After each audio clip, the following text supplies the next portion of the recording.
Hey, what's up, everyone? Welcome back to another exciting edition of Free Advice Friday. Uncle Roy, repping Nava. Big shout out to Nava for all that they are doing right now to be a voice and an advocate for the industry, particularly on the AI side of the conversation. So thank you for wearing your Nava hat. I should get myself one of those. But that is not what we're here to talk about today. What we are here to talk about today, of course, is home studio and Dr. Pepper. Uncle Roy representing. Yep, I got mine too. We are representing. I got the diet because I lost 25 pounds, so I'm going to stick with the diet. I feel like at some point in time, I'm going to get myself on Dr. Pepper's radar and they're going to throw me some love. And, you know, I'm not even asking for sponsorship money. I'm just saying, like, you know, hook me up with some free drinks or something, right? I would take it. It would be nice. But welcome to the home studio Q&A version of Free Advice Friday. So we are going to be here hanging out till 2 o'clock Eastern. And if you've got questions about home studio, if you've got questions about equipment, et cetera, et cetera. So let me start this with the first big one. For the first time in my life as a Mac user, You Mac people. I did not update to the new operating system on the day that it came out. Smart. And that is because my interface, which is a RedNet X2P interface, it's Scarlett. Is that what it's Scarlett? Yeah. But anyway, Focusrite. Thank you, Focusrite. The one plugin that is required to run that is not yet compatible with Sonoma, so I had to wait, and it's killing me. I have never waited to upgrade in my life, and so it is killing me right now. But I'm curious. Have you heard of any other issues as far as compatibility for Sonoma, and should we be holding off on upgrading? I'll bet George still is even saying to hold off. I have certain issues as I've been helping people transition their Adobe Audition 23 to 24, and with Ventura, it's a strange combination. Ventura, M1, you used to have to tell Adobe open with Rosetta, and then all your plugins will work. And for some reason, 24 doesn't have that. And on certain computers, what do you mean there's no VST3? You know, where the plugins go. So if they've imported the shortcut folder, the 23 folder, put it in 24, the way I set it up was VST3, and the shortcuts show up in AU, and now I got to redo. So I'm not answering your question specifically. I haven't heard anything about Sonoma incompatibility, but yeah, you know firsthand. So normally what I would do, because I have my iMac, which is my main studio computer, and then I have my MacBook Pro, which is my, you know, what I take on the road, or, you know, what I use when I'm sitting on the couch or whatever. So normally I would update the MacBook Pro first because it wasn't vital. And so if I found a compatibility issue, then I wasn't worried. I could, you know, hold off and update my studio computer. But my MacBook now is where the cutoff line was drawn for Sonoma compatibility. And so I can't actually put Sonoma on my MacBook. And so for the first time, I feel like I'm lost. Like, oh my goodness, how am I going to know when it's safe to make the flip? There was a question. Where did it go? Oh, here we go. Kid Capri says, is it true of all Focusrite? So just to be clear, my RedNet X2P is an audio over Ethernet interface. And so it works differently from a traditional USB interface. And so I have to have a virtual sound card. There's a plugin. It's called Dante Virtual Sound Card. And that is what is used to run that audio interface. And that is not yet compatible. But I believe that if it's just a straight USB plugin, or as in you plug a USB into your computer, then you should be fine. But, you know, I guess. Do you have a USB port on your computer? This is my, you know, people know I don't like Macs. It's not that I don't like Macs. I don't like Apple, the company, because of exactly what we're talking about here. We don't need a new OS every 4 months. Well, how long ago did Ventura come out? I need new toys and bells and whistles every year.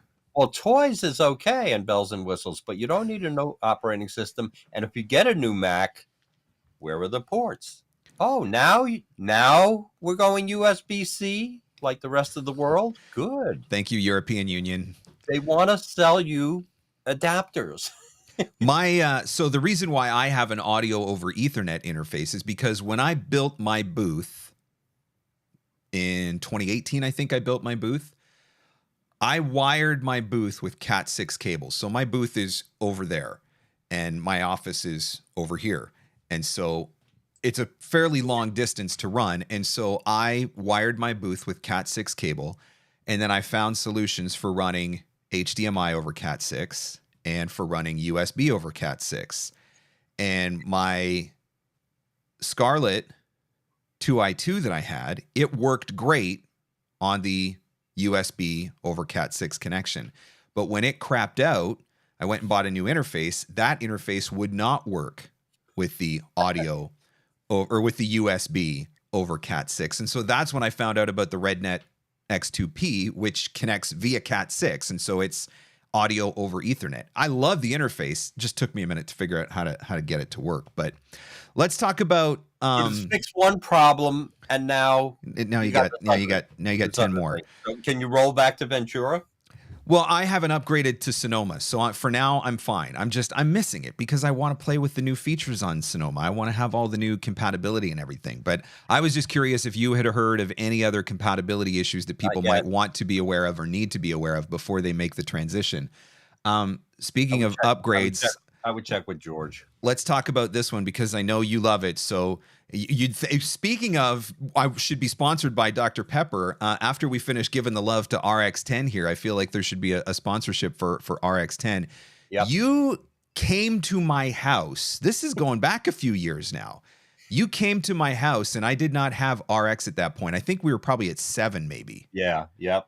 Mm-hmm. And you're like, why don't you have this? I'm like, I don't know. He's like, get it right now. I'll set it up for you. So he literally sits down at my computer. So I buy it. He sets it up.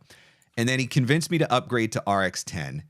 And the declicker is exponentially faster in RX10. Like that one thing, the amount of time I save running the declicker, particularly on long form stuff, made it worth the upgrade alone. I know you're a big fan of RX and it's on sale right now. This is not sponsored, but it could be. Tell us about why we need to get RX10 if we haven't already got it. As I've been doing my setups, well, especially if you're doing long form, whether it's e-learning or audiobooks, you need that mouth noise declicker, and it works so much faster. People are, well, I have 7. Okay, if you're not doing long format, or you run your declicker and go make a pot of soup and then come back and then the declicker is done. It's so true. It takes a long time, but 10, works really fast. It's crazy how much of a difference there is. Like I didn't believe it until the first time I ran it and run it on a 1-hour podcast interview. And it's literally like 15 minutes versus like 3. Yeah. Yeah. So yeah, it's not instantaneous, but yeah, it's like 10 times faster. Mm-hmm.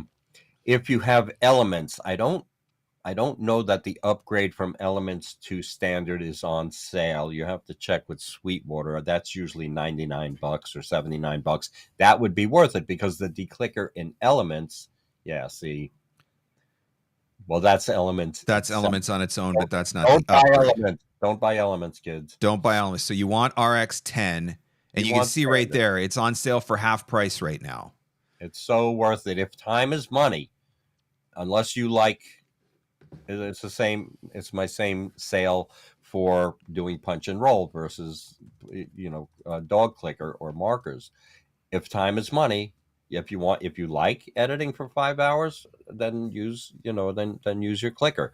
But if you want to edit out, especially if you're not on Adobe and you don't have auto heal to fix the mouth clicks, if you want to sit through and actually edit out all your mouth clicks, no, then don't get it. But $200. Terry says, is it faster than RX9? Terry, I'd have to. I will do a test and I will report back to you and to everybody because I have 9. I have 7, 8. I have 6, 7, 8, 9, and 10. So I'll run 9. I don't think it's faster than 9. I think 9 was the big switch over for because I came speed. from 7 to 10, and that was like, Yeah, no, holy that's a mackerel. big, that's a Kid big Capri difference. says, does this plug into Adobe Audition? So yeah, a lot of it It integrates. does. Give Yep. me a shout out later. Go to my website and follow the home studio sample, send it in, and then you'll book a free consultation with me, and we'll talk about it. Well, now Teresa says, is it faster than 8? So there you go. So you're going to run some tests, and then we'll figure out where the upgrade point is worth. But I can tell you from experience that going from 7 to 10, holy, that was absolutely worth it. And it works in Adobe, it works in Audacity, it works in Twisted Wave. And I never used the desktop. Well, I use it there were a couple of features in desktop, but I have advanced, like close rustling and stuff like that. But none of you people need advanced on this. Just standard is perfect. It's got the declicker, it's got the de-esser, and a declipper if you need it. And then it's got Repair Assistant, which is sort of an AI flavored, okay, what does my thing need? Mm-hmm. And it'll tell you, okay, you need this. We suggest this much de-esser and maybe this much deverb. But that's like the AI computer not using your ears to hear what does it need. I will say I have used that twice. And it was both times it was on the podcast, and it was on my guest audio. Deverb? So, well, no, the Repair Assist. Oh, because, yeah. Okay. They weren't, they're not everybody that I interview is a voice actor or set up in a home studio or whatever, right? And so there were a couple of times where the audio wasn't, it wasn't great. It was okay, but it wasn't great. And so I thought, just for the fun of it, let me play with this Repair Assist and see, does it improve it at all? And it actually, it improved it some. And, to me, who's not a trained engineer, I'm not going to sit down and figure this stuff out. And so to be able to have that now, would I ever use it in my own voiceover stuff? No, I would never use it for that. But it absolutely worked for that podcast. It was kind of nice. But I still stand by, like, even just the declicker alone, especially if you're someone who tends to be a little clicky, even the declicker alone makes it worthwhile. Speaking of which, Dion Marie, do you recommend an audio conditioner for the occasional clicks and buzzes that happen? Couldn't hurt. You mean because depending especially if you're in an apartment building, if you're at home, chances are your power line is clean. But when back in the day when we were in the studio and in a big office building, some of the power lines were on the same power lines as the elevator and stuff like that. Right. So yeah, clicks would come in. So they had special, yes, a power conditioner is a good idea. Let's talk about, and by the way, if you have a question, feel free to type it into the comments. I will keep an eye out for it. I just ask if you could put a Q beside it. It stands out a little bit easier for me, so it's a little bit easier for me to see. Very, very quickly, let's talk about the upgrade from Audition 23 to Audition 24. I did it on the weekend just because I was telling you before we came live that I had to wipe out my computer and start over again. And so when I went into Creative Cloud, it was, 24 was there. So I'm like, all right, whatever, download 24. I haven't really played around with it a lot. Have you noted, are there any big differences between 23 and 24 yet? According to Patrick Kirchner, he thinks they made 24 for it to be better compatible with Macs with an M2, I believe is what he said to me. So M1, M2. But as I'm converting people, some of the conversions are getting a little wonky. If I take the Magic 23 folder where all the settings are, put 23 into 24, for some reason, VST3, which is where RX usually lives, doesn't show up on certain computers. I haven't officially diagnosed which computer and what OS. Most people are on Ventura at this point. I just upgraded to whatever's right below Ventura so that I could get 24 on my MacBook Pro. Oh, I have a MacBook Pro. Don't tell anybody. We're slowly but surely we're moving you to the dark side. Yeah. You know what I think is really interesting? I watched a bunch of YouTube videos from the recent Adobe conference a couple weeks ago, and they, where they make all their announcements of all the new features and bells and whistles and all of that. And I thought it was pretty interesting that there's a ton of AI-based audio capability functionality being built into Premiere Pro, which is their video editing software, which I've actually played with now. I used it. I played with it yesterday when I was editing one of the video versions of my podcast, and I thought it was really funny that there's AI audio repair functionality built into Premiere, but that same functionality is not built into the actual Adobe Audition, which is their audio editing software. But when you're using Premiere, when you right-click on the audio file in the video editor, it says open in Adobe. It does give you the option to open in Adobe Audition, yes, but now there's some stuff that's built right into Premiere itself where you can run some compression, run some EQs, and it makes suggestions for you based on it, analyzes the clip. And so again, when I'm interviewing some people who don't have a home studio or whatever, I can see where there's advantages to it. I just thought it was interesting that they've built this integration into the video software, but not yet into the actual audio software, although I'm sure that it is going to come at some point, probably. Here's a question from Peter Watson. What do you think of the VO1 Sound Booth? I don't know. Which one? I don't know the VO1. Which one is the VO1? I don't know. You better go Google it. We better bring it up here. Let's see. Yeah, maybe I should. I don't know. All right, let's see.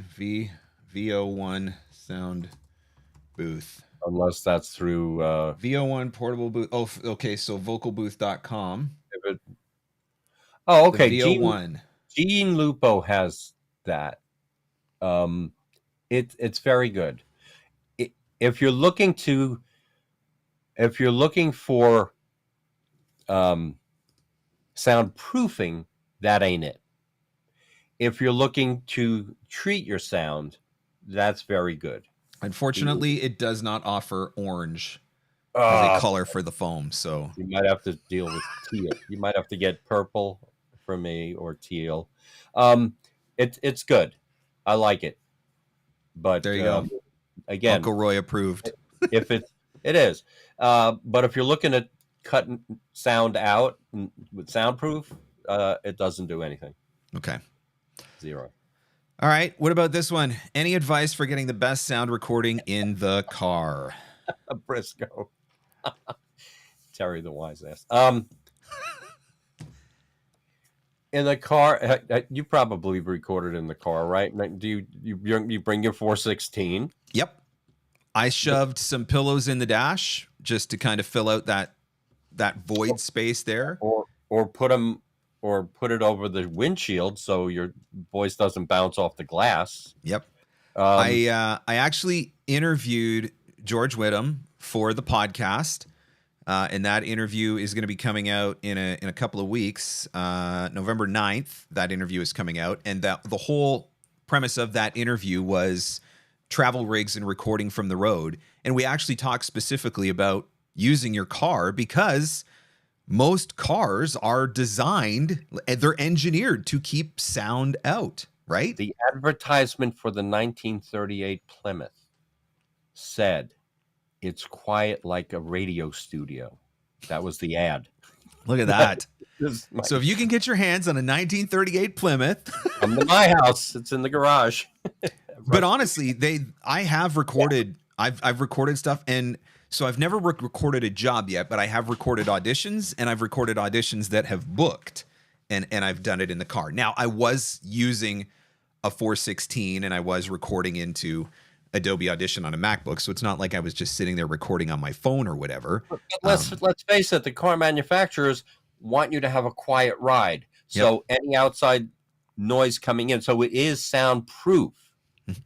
And it's sound treated. If you're having a conversation or listening to music, you don't want it to be bouncing all over the place. So yes, the car is an ideal spot, probably better than your home studio. Not you, but easier than setting up a pillow fort in the hotel. Yeah, if you drive to the hotel, go in your car and go sit in the car.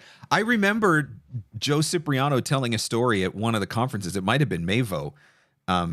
He and AJ were telling this story because Joe, you know, he's got we call him the golden handcuffs, right? He's got to be within so many hours of a studio at any given time or whatever. And he got a call once that he needed to record, and he was with AJ, and they pulled into a gas station underneath of the overhang at the gas station. The gas station was closed. So they pulled in there because it was raining. So at least that overhang kept the rain from pounding down on the car or whatever. And Joe's like sitting in the front seat of a Honda Civic or whatever, recording promos for, I don't know, CBS or something, right? Like, so one of my benchmarks for audio and for some of these recording practices throughout my career has always been, if it's good enough for Joe, then it's good enough for me. Yep. Mr. 416 himself. Yep. So speaking of which, Kid Capri, tell us what the 416 is. So the microphone. So should I go get one? You probably have one handy. Anyway, it's the Sennheiser 416 as a shotgun microphone. There are other choices. Rode NTG1, NTG2, 5. Audio-Technica makes a shotgun. The purpose of the shotgun for voiceover is to be, it's called hypercardioid. So it's a very tight pattern, and it rejects sound from the side and from the back. So the bad thing is, okay, it's directional, so the sweet spot is a little smaller. So if you move around a lot, you got to kind of stay in the zone, put headphones on, find the sweet spot, and try to stay in it. But the advantage is it's going to keep outside noise at the minimum. Very forgiving of the space that you are in, which is one of the reasons why I became such a fan of it. Because once upon a time, I used to travel a lot. Well, it's coming. It's coming. Speaking of like 3 weeks or 2.5 weeks, we'll all be at Mavo, won't we? We will all be at Mavo. I'll be at Mavo. So come hang out. Yeah. So the 416, the thing is, you can't work it so close. You know, you can't talk directly into it, and I don't like it on long. Marc is okay. He figures out how to use it. But people who get too close, there's too much mic proximity, there's too much sibilance, and it's like Joe Cipriano yelling at me for an hour. So I don't need. It's known as an in-your-face mic. So for commercial and promo, and gaming and animation, it's great. For an audiobook, not my favorite. Yep. This is a good point that Bev brings up. I travel a lot. It's good to have the same mic on the road as in my booth, or at least I think so. That's why, I mean, that was one of the specific questions that I asked you when I was making the decision on the 416. I reached out to Uncle Roy and I was like, I want to have one mic that I can use in the booth and that I can use at home, so that, because I record a lot of e-learnings and different things like that. So if I record something and I need to be able to do a pickup when I get home or whatever. And so that the 416 was really nice for that, because it gave me the ability to do that. Hi, Bev. Here's a great question from D Bobo. When clients ask for playback capability, does Source Connect cover that, or do I need special equipment to be able to do that? Well, there is something called loopback, and I don't know if Source Connect has it versus, I think when I go into my Adobe, there's loopback. Some interfaces have it too, right? Yeah, some software interfaces, like, I don't know, Apollo or ID4 might have it. I would, the dumbed down way to do it is just playback over your speakers. Yep. I mean, if they're recording it with Source Connect, they should be able to do a playback. You shouldn't have to do a playback. Yeah, generally speaking, if you're doing the Source Connect and the client's recording on their end, your recording very specifically is a backup in case there's a glitch with them recording on Source Connect. Yep. Or you accidentally choose the wrong microphone going out to Source Connect, but you've chosen the right microphone going to Adobe Audition. I know someone who did that recently, and then they said, "Hey, this sounds like crap," and he said, "Oh, I got it here. I got a clean version. I'll send it to you." So yeah, always run a backup. I'm curious, and again, if you have questions that you would like to ask, by all means, feel free to type those questions in the comments. That's what we're here for, to answer your home studio questions today. holidays are coming, obviously. Is there any fun, cool, interesting equipment, software, etc., that you're keeping your eye on that we might want to talk to Santa about for popping under our tree this year? Anything you're looking at? It brings up the question or want versus need. Chris, I think it's want, right? Does everybody need an Apollo twin? Nobody needs an Apollo twin. But if Santa wanted to bring you one, if Santa wanted to bring you an Apollo twin, I've got my SSL2 and I'm very happy. And anybody I've recommended it to, but some people recently I did say, oh, I bought this interface because I want it to sound more lush, or I want my voice to sound more whatever. Okay, so let's EQ your voice and let's make it sound. You do that in post, right? You don't necessarily want to do all that stuff in pre. You usually do it in post, but with an Apollo Twin or maybe an ID4, you can use plugins and things live. And the way I set up Adobe Audition, that can also go out to Source Connect with plugins, a high pass filter. I haven't tried the declicker, but I have a feeling the declicker live would probably work. I'll have to try that.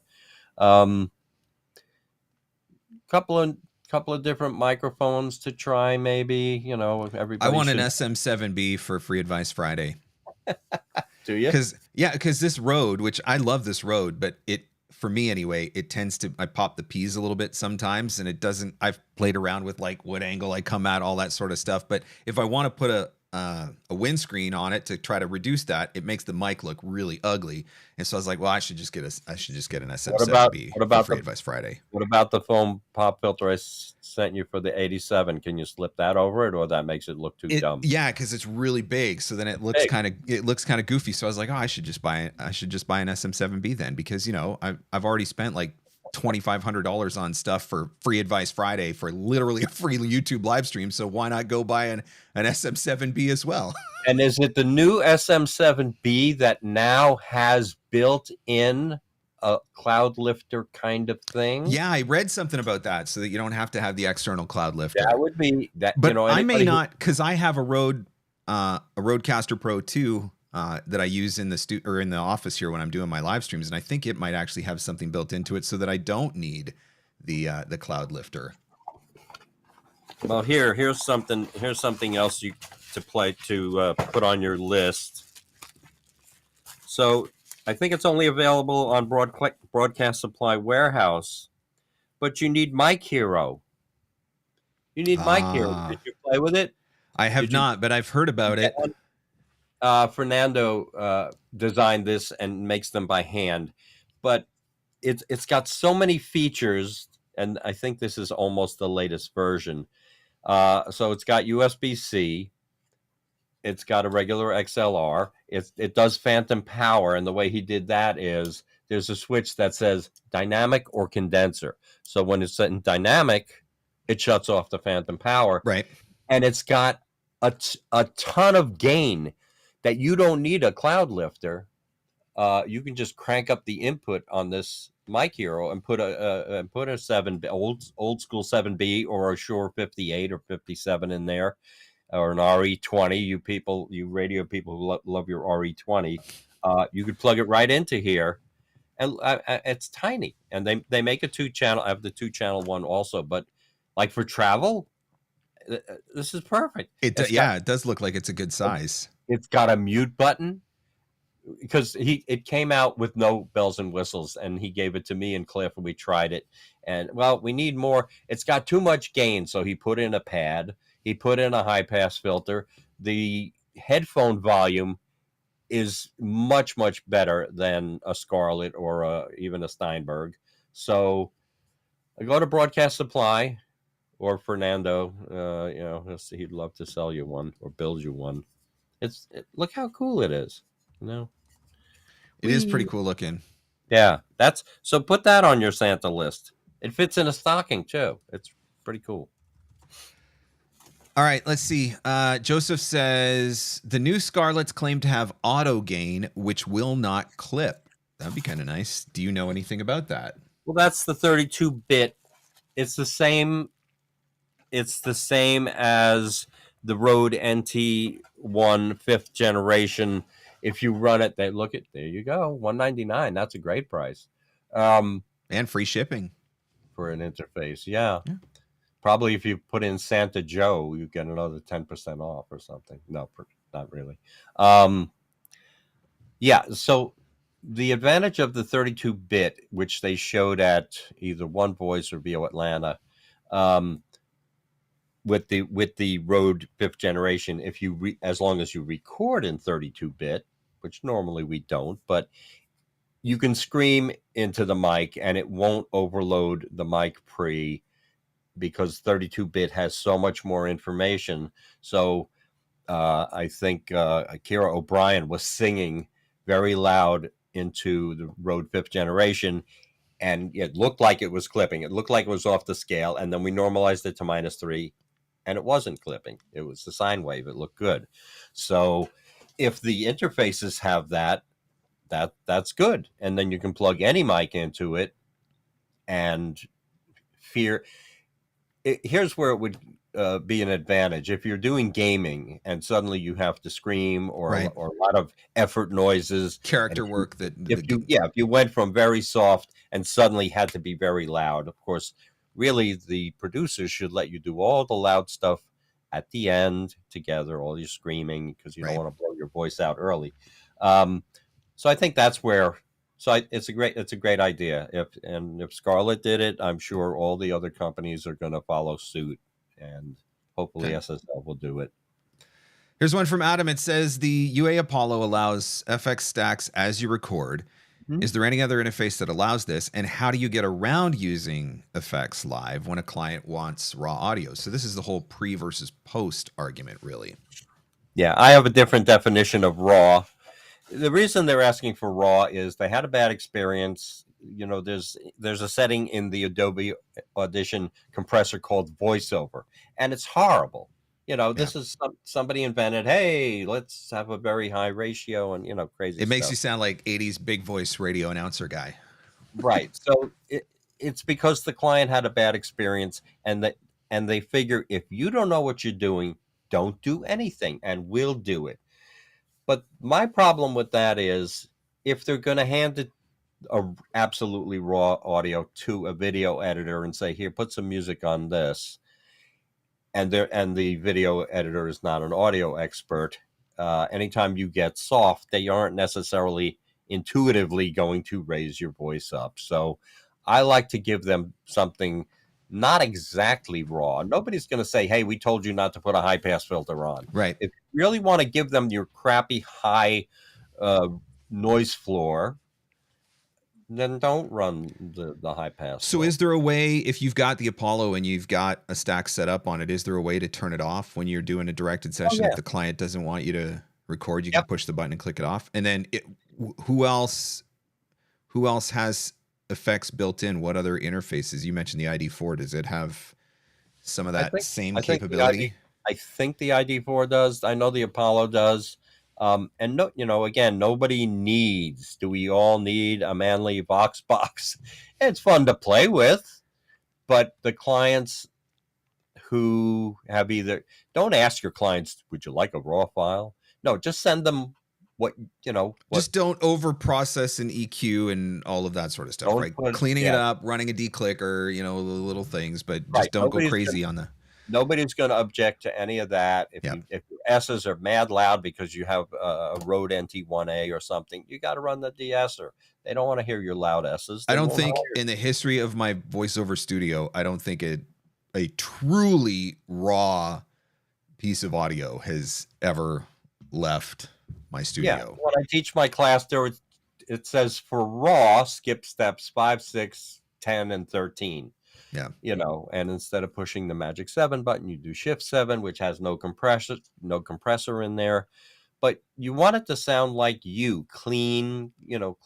But then if you're doing source connect, you've got to set up a similar stack in the multi-track.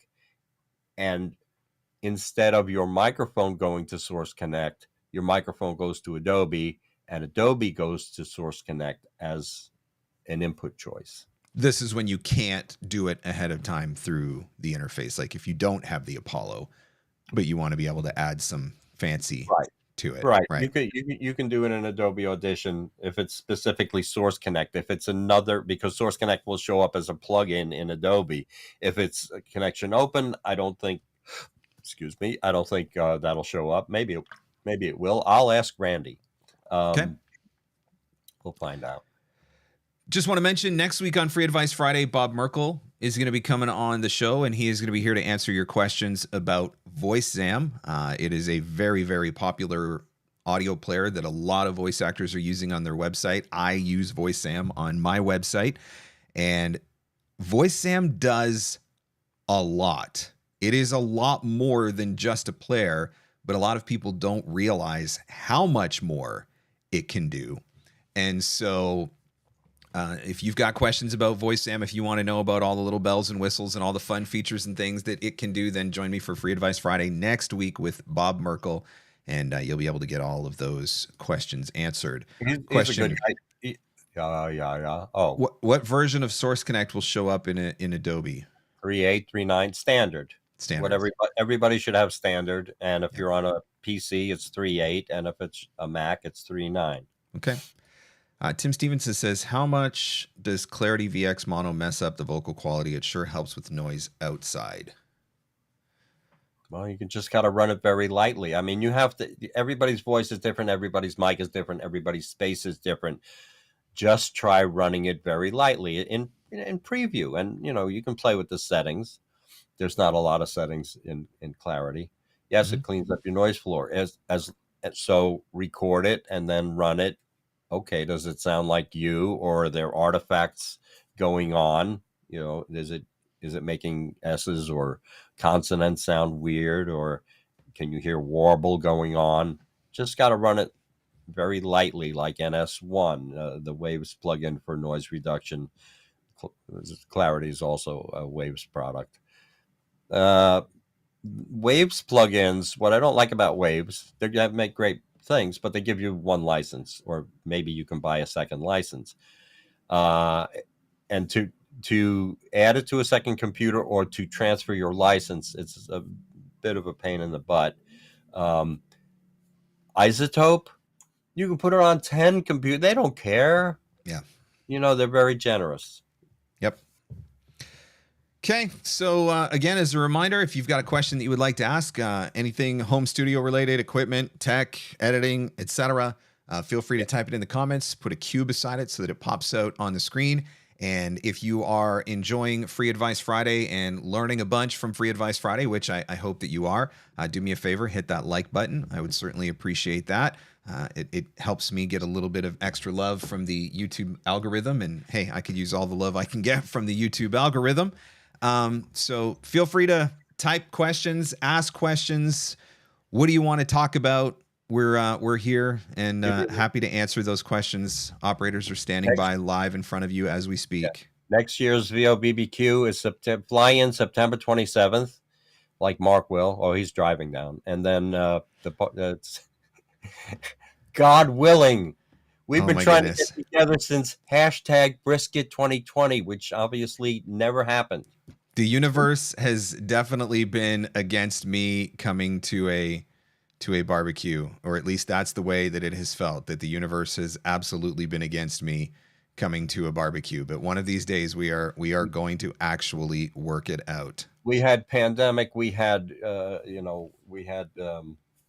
passport issues, visa issues, government lockdown restriction issues. We had all the things. We have been through all of the things, but we're past all that now. We're good to go. So well, I would like to be able to say that in this country, but given some stuff that went on in the news this week, we can't say that now because it's a whole other issue. I don't want to get into it. I don't want to get kicked off of YouTube. Turn on your TV and don't turn off your TV. You don't want to turn off your TV. Don't even bother. Yeah, you don't want to know. All right, let's see. Oh, this is a good one. Voice of Ryan. Is there a $700-ish difference in quality between the 102 in the 103? I love the 102. I say the 102 is like a baby 87. I find the 103. Now, people who have a 103 and they sound great on it, and you love it, that's fine. My opinion of the 103 is it sounds dark and sibilant. That's just my quick. So when sometimes I get a 103 file in and it sounds fine. It's like, all right, just stay with that. I'm not saying you should sell, but if the choice is should I buy a 102 or a 103, I would say buy a 102.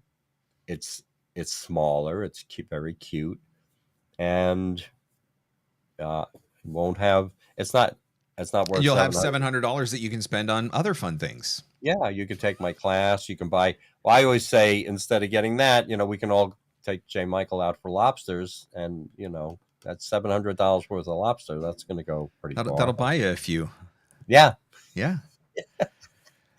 Just a reminder too, the new episode of the podcast came out yesterday. I think, and I said this to Cristina when I was talking to her, I said, if you asked 100 voice actors about their dream genre, I suspected that at least 80 of them would say animation or some form thereof, toys, characters, gaming, etc. You name the client in the toy space, in the character space, in the animation space, you name the A-list client, and Cristina Milizia has done voiceover for them. So it was a privilege to have her on the podcast. So if you want to check that one out, of course, it's available at VOpreneur.com. The audio version, wherever you subscribe to podcasts, and the video version is right here on the YouTube channel, so you can watch the video version of that as well. But Cristina shares her story, which is an incredible story, but gives a ton of very helpful, practical advice along the way for where to find some of this work, what agents you want to try to be getting on the radar of, how to get on the radar of some of those agents as well. So she really did give a masterclass in that space. So make sure that you check that out. Oh, look, Everett's watching. Everett was on the podcast recently as well. You can watch that one on the YouTube channel. Everett came and he spoke his truth about the state of voiceover and AI and all sorts of fun things. So that was, we love Everett. Yeah, we love Everett. Yeah. All right. What are your thoughts on the AT4040?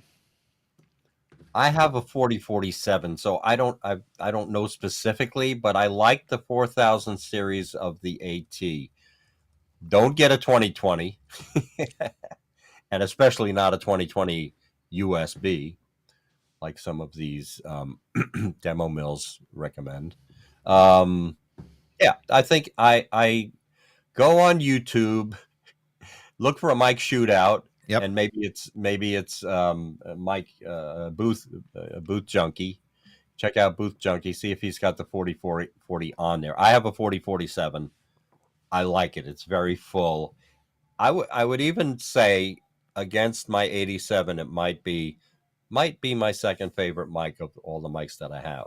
Cool. So yeah, I think it's a wise choice. I just want an SM7B. Okay, well. And now you don't need a cloud lifter or a mic hero. You don't apparently don't need those things. It'll be okay. I'm having a harder time justifying some of this to my wife when I'm like, look, I'm going to spend another $1,000 on equipment for my free YouTube live stream that 30 people are watching. She's like, you're going to what? I'll talk to her. She'll listen to me. All right. Brian wants to know thoughts on using the TC Helicon Tone Connect vocal unit for automatic EQ and compression features as you record before final cleanup. Well, automatic anything, I don't know. I would want somebody to tune it or take it out of automatic mode and see, or start with automatic, and it's going to give you some settings, and then shut the automatic aspect off. And as long as it doesn't sound processed. Nobody wants processed. If they want processed sound, let them do it.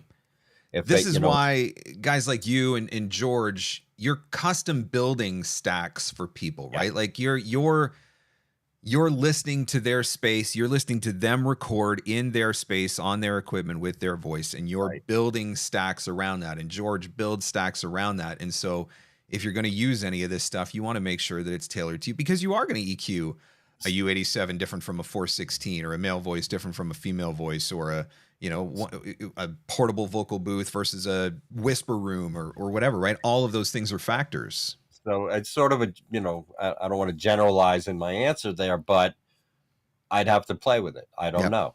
Yep. So play with it. As long as it sounds like you. Somebody sent me the file. It sounds spacey. I hear all this low, but I'll use your name when I say this. I'm not going to use the person's name. Marc Scott. I mean, that's how they were slating. Right. And then they would, and when I did my session with them, I said, no, they just want to hire Marc Scott, the person who I'm talking to, as you and I are having conversation. That's what they want. They don't want Marc Scott. They don't want that. Yeah. If they want that, let them direct you that way, but don't send in an audition that sounds. And then she had a coaching session with Dave Walsh, who told her the same thing. It was great. Just be you. Speaking of Dave Walsh, he'll be on the podcast next week. That interview is coming out, and that's going to be segue. Like this nice segue. Yeah, look at how you set that up for me. We got Mavo, we got Nava. Dave says, why is the 2i2 the choice over the Solo for VO? I've always wondered why go with two inputs. It's true. I mean, everybody buys a 2i2. I mean, it's cheap. That's probably the biggest reason. Well, if you really only have one microphone and you're not transferring, like me, cassettes and DATs and quarter-inch and all that, if you really only need, and it has two inputs, the second on the Solo doesn't have just a quarter-inch input for number two, or maybe it doesn't.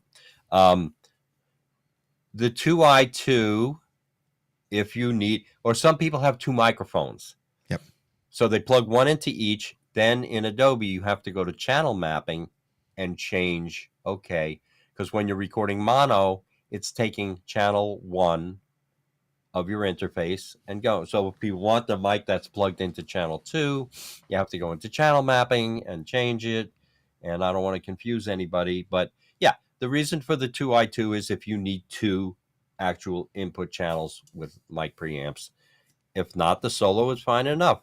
Steinberg is the UR12 is like the Solo, and the UR22 is the stereo. I thought it was just a rite of passage. I thought you weren't allowed to call yourself a voice actor unless you had until you had a 2i2, because I'm pretty sure like all of us have had. I have right. I think everybody. I had a 2i2. And people used to make fun of me because for a while I had a 416 and a U87 plugged into a 2i2, and it was. But you know what? Then I went out and bought a fancier interface, and it sounds, the U87 and the 416 sound exactly the same. Yep. Yeah. I mean, unless you do an Apollo with plugins and all that stuff. Yes. But when you're just using the interface to connect to the computer, you don't need all that, kids. Yep. You do the fancy stuff after the fact in your software. Mm-hmm. Big B says, after your comment on staying away from the 2020, now I'm curious your thoughts on the 2035. Is it more sensitive to noise than other condensers? It's picking up sound I don't even really hear. Send me a sample. I hear for a living. I don't mind the 2035. It is a whole lot better than the 2020 sound quality wise. It's not as sibilant. It's not as bright. Send me a sample. As most know, 10 seconds of room tone followed by a 30-second read. Save as your name _raw. Send me a WAV file. You can put my shameful email address in the chat there. antlandprods@aol.com, shamefully, because I'm old, having a big birthday. Who's coming to my birthday party next Sunday? Not this Sunday. Going to WoHop, where I took you in 2016. Yes, I do remember going to WoHop, and it was delicious.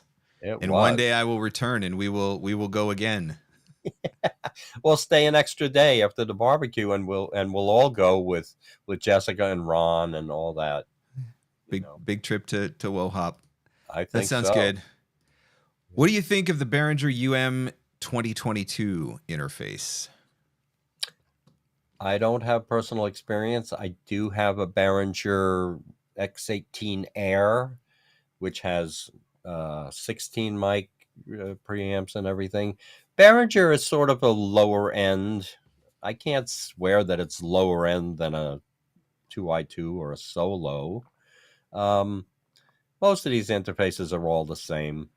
You know, there's no advantage. If it runs 32-bit, okay, then maybe get that. That would be an advantage. What do you got there? Everybody needs a Rodecaster Pro 2 because I mean, come on, guys. Like, look at all the buttons and the blinky lights and all of the dials and like really at the end of the day, this is what you need in your studio. I don't even use I literally don't even use a tenth of the capacity of this thing. I'm so stupid and lame that I legitimately bought it just because it looked cool. It does look cool, and then it does look cool, and I don't use it for voiceover. It is not my voiceover interface. No, I use it for Zoom meetings and YouTube live streams. Then here's the stereo version of the Mic Hero. You know, yep. So if you need 2 channels, now the only thing I think is missing is that you can't plug any 1/4 inch. It's strictly XLR. Strictly XLR. Yep. Yeah, I told him he should swap that out, and maybe that'll be in the next version. But so I don't have personal experience with the Behringer. They make slightly cheaper stuff. All right. If you've got a question, again, any kind of home studio question, anything that you'd like to ask about equipment, editing, software, plugins, all that sort of fun stuff, feel free to just type a Q in the comments, and that way it pops out on my screen. Thank you for hanging out and for watching. We've got a few minutes left. I did want to mention as well, somebody had asked earlier about your class, so let's just bring this up on the screen for the website. Now, you teach voice actors all kinds of different stuff, but your life-changing Adobe session, talk about that. Scroll down, you'll see Scroll down to the life-changing Adobe session. There's the 2-hour evaluation. There's the 1-hour follow-up. In a tuxedo. There's Uncle, look at all these. Uncle Roy knows all the people. Yeah. Knows all the people. Yeah. Oh, look at that Marc Scott guy on there. Wow. Yeah, he's narration. Look at that. Wow. It was award nominated. Look, a testimonial from Marc Scott too. So yeah, we have home studio. So everybody gets a free evaluation on the home studio. There's the 2-hour life-changing. 2-hour life-changing. Yes. Trust me, if you have Adobe, or if you have Audacity, or if you have Twisted Wave, or if you have Reaper, if you watch me for 3 minutes, 95% of everybody gets converted. So, let me show you what it can do. The advantage of Adobe over the others, it has auto heal. So if you've got a mouth click in the middle of a word, you just highlight it, you press H or Q or whatever. Spectral view will change your life. Spectral view. And the multi-track, Twisted Wave doesn't have any multi-track. And even though Audacity's set up like a multi-track, to mix in Audacity is much more clunky. And you can't, hi Pepper, and you can't, in multi-track in Adobe, you can make a stack in there. So that if you're adding music or something, you can add effects to the voiceover and it doesn't affect the raw file itself. So, and you can do, and this is the website, antlandproductions.com, by the way. I'll copy this and put it in the chat for those of you that are curious. And you can do dubbing in Adobe Audition in multi-track. So you can add a video track, import your video. It'll also import the guide audio that goes with it, and then you can put markers. And then you can just back in your beeps, your ADR beeps. So beep, beep, beep, go. And you can do dubbing right there. There's Val Kelly. Yeah, let's go. Let's all go to Mavo next I will say that if you think that you know a lot about Adobe Audition, and it's entirely possible that you do, I was using Adobe Audition before it was Adobe Audition. It was still Cool Edit back in the day. Yep. And I had used it in radio. I'd used it for years. I used it for voiceover. I used it when I hosted a television show and was editing and recording that from home. And I thought that I knew Adobe Audition. And Uncle Roy still taught me stuff when I did my 2-hour life-changing session that I didn't have the faintest idea about, even after using the software for like a decade. So there are definitely things to learn. And every one of those things that he teaches you is going to save you time in your editing. And I've been using it since it was Cool Edit 96. And, you know, anything I do as an audio engineer, I don't think about anything. I hear something, I do something. It's all intuition. So the fact that I've got it on a worksheet now that you get when you book the session, you get a printout of the workflow, and I walk you through it step by step. You push this button, this is what it's doing and why it's in this sequence that it's in. It's so funny when I'm teaching a class and then they just start randomly. I said, no, start at the beginning. Well, should I select all? No. Does it say select all? It just says push F. Just push F. There's no select the all. keyboard shortcuts are pretty stellar. Tim Stevenson says, any advice for someone with tinnitus? I'm guessing I ought to just send a sample to you or someone with good ears once in a while to examine noise floor, high frequency oddities, etc. Any thoughts? Yeah, absolutely. Everybody send me a sample. It's not going to be about the noise floor because you can see the noise floor. If you can hear the noise floor, then you're in big trouble. Just 10 seconds of room tone and a 30-second read in one file. Don't send me a separate file. Here's my room tone. That's meaningless. It has to do with the relativity of your voice and the noise while your voice is running. And then I can tell you about, is that a good mic for you? Might you need some EQ? Is it too bright? Maybe it's mic placement. A lot of times it's just back off the mic. Oh, I was told to talk right into the mic. I watched the YouTube video. Okay, great. I didn't produce that YouTube video. YouTube is not your friend. There's a lot of experts on the internet who aren't actually experts. Did you know that? Not us. Yep, all right. Us. Anybody else got any other questions? Let me see. Oh, here's one. Are there any reasonably priced studio monitors you recommend? Okay, so studio monitors. Why do you need studio monitors? If you're just recording in your booth, and I'll also segue into the headphone should you wear them and not. KRK. That's what I've got. I love I've got my Rocket 6. Yeah. I've been using those forever. If you just want to listen to YouTube and videos and everything, it depends, as long as your space is treated, because if you've got a booth and then you come into another area to play back, if it's not a treated area, the playback of the monitors is going to bounce around and you can't really judge. So if you're checking your audio quality, good headphones like the Beyerdynamic 770 Pro 80 ohm, which everybody has. And here's my 3. When should you wear headphones? If you're auditioning, don't wear headphones because you're tethered. And if your headphones are too loud, you might hold back. And if they're too soft, you might project too much. You need headphones for punch and roll. If you're not using punch and roll, you're not my friend. On long format, not on. I don't use punch and roll. You're my friend. You're different. I still get to be the friend. Yep.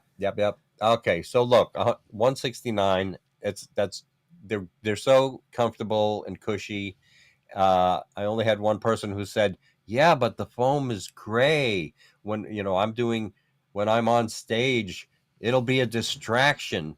Who cares that your headphone thing is gray? So I gave her like an 8, the AT 40 or 50, whichever the other one that you have. So the KRKs are reasonably priced.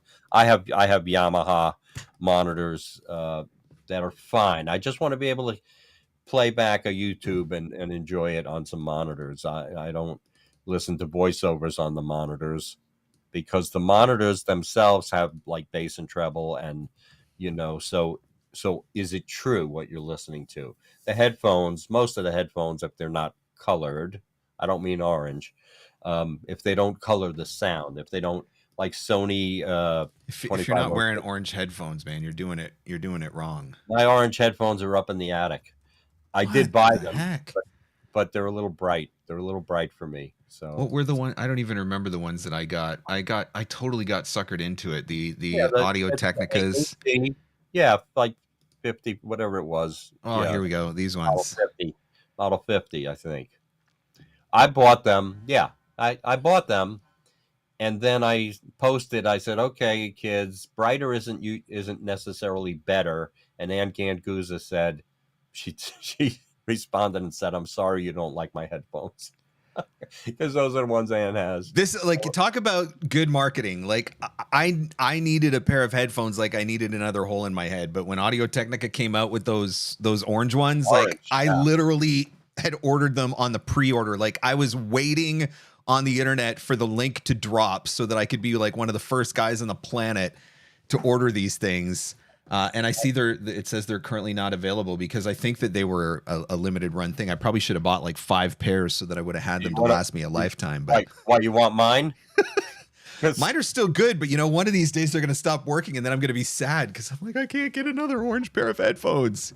I know. I almost went crazy, and I was thinking of. I'm not going to do it, but I was almost thinking of gifting you the Sennheisers that actually fold. The ones that you bought. Those were amazing. Those were amazing. I don't know why they didn't.